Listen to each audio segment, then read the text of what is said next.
Zəng elədi, sonra dedi ki, burada kalanlar zətləri çıxırdı, külək möhkəmdir. Mən də özümü bir yerə soğub danışayım səninlə. Bəlkə danışam mən. Sanki ürəyinə damırmış kimi oğluna sonuncu sözləri bu oldu. Ondan sonra heç danışa bilmədi.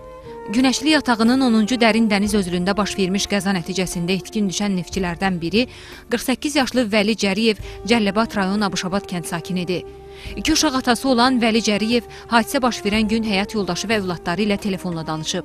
Dedi, anın sözünə bax, dəstəri yaxşı oxu. Sonra da... Kəsildi danışma. Sonra çöndürdü. Zəng elədim təzədən çıxırız. Sonra zəng elədim, telefona zəng çatmadı. Harasa gedib elə bildirəm, ilişibdir. Qardaşımı oradan tapıb gətirəcəklər. Mən üzmürəm əlimə. Hadisədə itkin düşənlər arasında Mingəçevir sakini 58 yaşlı İnqilab İskəndərov da var. 3 gündür yaxınları telefon zəngi çalanda ondan xəbər varmış kimi həyəcanlanır. Əlaqə saxlaya bilmədik. Zəng elədik, telefonda zəng çatmadı. Zəng eləyirəm. Hələ indiyə kimi də zəng eləyirəm, telefonda zəng çatmır. 4 gündən o axşam tərəfi o hadisə olandan telefonu deyir, bağlıdır. Hər dəqiqə o məndən əlaqə saxlayır. Gördüm bunun səsi yoxdur.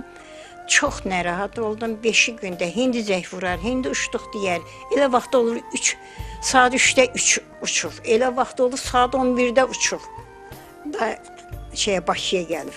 Faciəvi hadisədə itkin düşənlərdən biri də 47 yaşlı Seyfəddin Niyazovdur.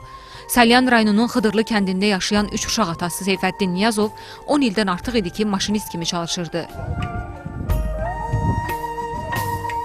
Şirvan şəhərindən olan Bayram Qasımovda itkin düşən 29 nəfərdən biridir. 3 övlad atası 37 yaşlı Bayram qəza anında həyat yoldaşına zəng edib. Xilasedici qayığa minən anda nə baş veribsə sözü yarımçıq qalıb. Qısa qışqırıq səsindən sonra səs kəsilib. Elə həmin zəng neftçinin ailəsinə etdiyi son zəng olub. Yine özüme mesaj yazıp mesajları gönderip ki biz ayıklara binirik. Ayıklara binirik. Korkmayın hiç olmayacak bize. Ondan sonra zeng çatmadı.